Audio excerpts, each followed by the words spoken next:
ಮಕ್ಕಳೇ, ನಾವು ನಿನ್ನೆಯ ಭಾಗದಲ್ಲಿ ನಾವು ನೋಡಿದ್ದು ಮೀನಾ ಮೇಡಮ್ ಏನು ಮಾಡಿದ್ದಾರೆ, ಒಂದು ಶಿಬಿರದ ಆಯೋಜನೆಯನ್ನು ಮಾಡಿದ್ದಾರೆ.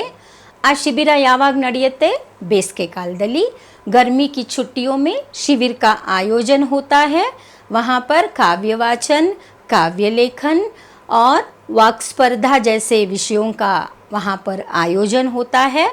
और फिर चर्चा के लिए विषय दिया जाता है नागरिकों के कर्तव्य, जिसमें बताया जाता है देश की अखंडता को बनाए रखना चाहिए, पर्यावरण की रक्षा करनी चाहिए और देश की एकता और अखंडता को बनाए रखने के लिए एकजुट ಅಂದರೆ ಒಗ್ಗಟ್ಟಾಗಿರಬೇಕು. ಮತ್ತು ರಾಷ್ಟ್ರೀಯ ಹಬ್ಬಗಳನ್ನು ನಾವು ಆಚರಿಸಬೇಕು. ಯಾವ್ಯಾವುದು ಆ ರಾಷ್ಟ್ರೀಯ ಹಬ್ಬಗಳು? कौन से हैं वह राष्ट्रीय पर्व? वह है 15 अगस्त, 26 जनवरी, 2 अक्टूबर और 14 नवंबर. यह हमारे राष्ट्रीय पर्व हैं. इन राष्ट्रीय पर्व को हमें एकता के साथ एकजुट होकर हमें मनाना चाहिए.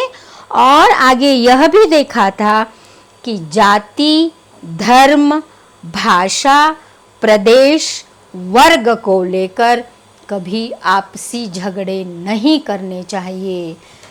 भारत एक सार्वभौमिक देश है जहाँ पर हर किसी को अपने जाति के अनुसार, अपने मत के अनुसार, अपने धर्म के अनुसार रहने का अधिकार है. हमें किसी की जाति को लेकर, धर्म को लेकर टीका टिप्पणी नहीं करनी चाहिए. तो अब आगे क्या होता है अब हम देखेंगे. तो मीना कहती है 100% सही बात कही अनवर ने. कोई और कुछ कहना चाहता है?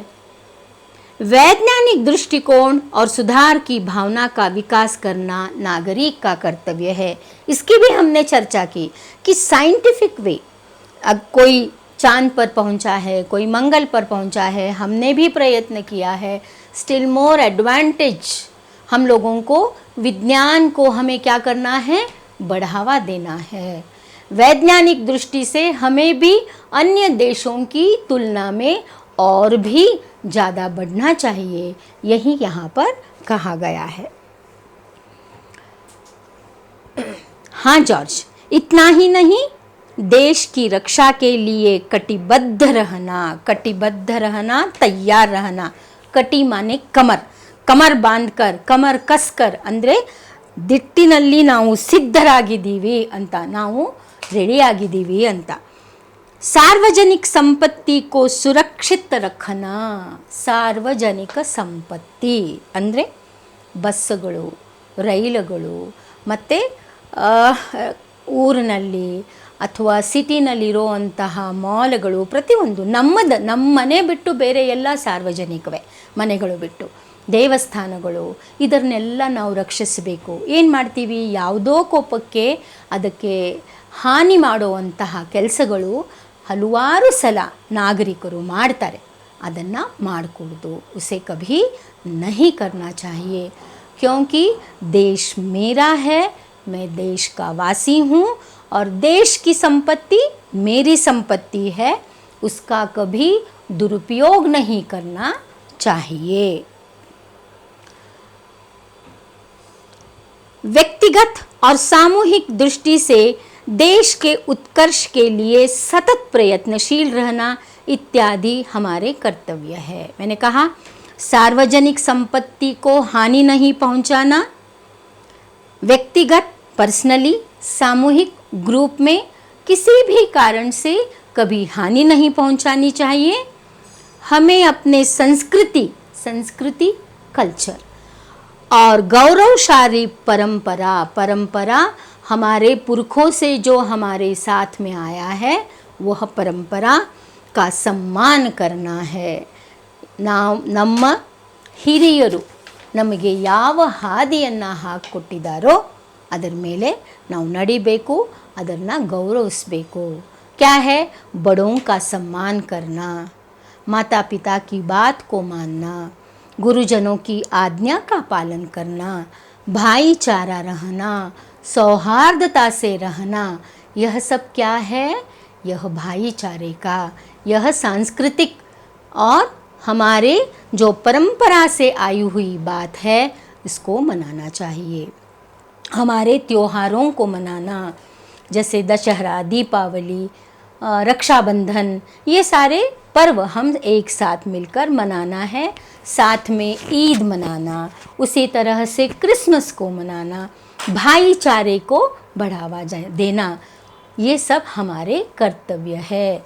वसुदैव कुटुंबकम, यह पूरा संसार मेरा देश, मेरा घर है, मेरा परिवार है की भावना को बढ़ावा देना चाहिए।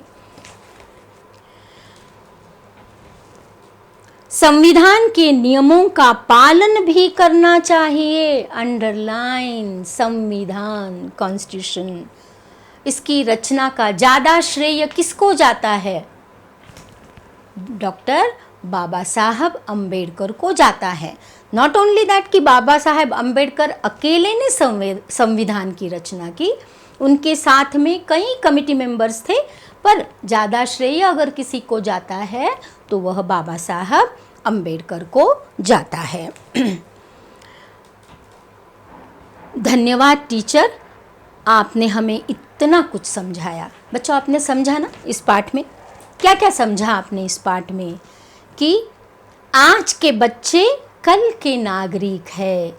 आज का जो छोटा बच्चा है वह कल का नागरिक है। विद्यार्थियों, आज से नहीं, अब से ही आप अपने कर्तव्यों का पालन करना चाहिए। आपका जो कर्तव्य है उसे आप क्या है, पालन करना सीखिए। जैसे कल करे सो आज कर, आज करे सो अब, पल में परलय होएगा, बहुरी करोगे कब। कल करे सो आज कर, आज करे ಸೋ अब, ನಾಳೆ ಮಾಡೋಣ, ನಾಳೆಯಿಂದ ನಿಜ ಹೇಳ್ತೀನಿ, ನಾಳೆಯಿಂದ ದೇಶ ರಕ್ಷಿಸ್ತೀನಿ ಅಲ್ಲ, ಇವತ್ತಿಂದಾನೇ। The good work should start immediately. तो इस तरह से आज ही से हमें अच्छा कार्य करना आरंभ करना चाहिए। इससे आपका हित तो होगा ही, देश का कल्याण भी होगा। ನಿಮ್ಮ ಹಿತವೇ ದೇಶದ ಹಿತ ಅಂತ ಹೇಳೋದು। ಮಕ್ಕಳೇ, ಈ ಪಾಠದಿಂದ ನಾವು ಕಲಿಯೋದೇನಂತ ಅಂದರೆ, ನಾನು ಬೆಳೆದ್ರೆ ದೇಶನೂ ಬೆಳೆಯುತ್ತೆ, ದೇಶ ಬೆಳೆದ ಮೇಲೆ ನಾನು ಬೆಳಿತೀನಿ ಅಲ್ಲ, ನಾನು ದೇಶ ಬೆಳೆಯೋದಕ್ಕೆ ನಾನು ಸಹಾಯ ಮಾಡಬೇಕು ಅಂತ ಹೇಳೋದು। ಒಂದು ಸಣ್ಣ ಕತೆ ಹೇಳ್ತೀನಿ। ಈಗ ಒಂದು ಮಾವಿನ ಮರ ಇತ್ತು। ಒಬ್ಬ ಚಿಕ್ಕ ಹುಡುಗ ನಿಮ್ಮ ಥರನೇ ಆ ಮಾವಿನ ಮರದ ಕೆಳಗಡೆ ಕೂತ್ಕೊಂಡು ಮಾವಿನ ಹಣ್ಣನ್ನು ತುಂಬ ರುಚಿಯಾಗಿದೆ ಅಂತ ಅದನ್ನು ತಿಂತಾ ಇದ್ದ। ಈಗ ಹೇಳಿ, ಈ ಮಾವಿನ ಮರ ಹಾಕಿದ್ದು ಯಾರು? ಅವರಜ್ಜನೋ ಮುತ್ತಜ್ಜನೋ ಆ ಮಾವಿನ ಮರ ಹಾಕಿದ್ದು, ಹೌದೋ ಅಲ್ವೋ? ಹೌದು। ಆದರೆ ಹಣ್ಣು ತಿಂತಾ ಇರೋದು ಯಾರು? ಈ ಪುಟ್ಟ ಮಗು।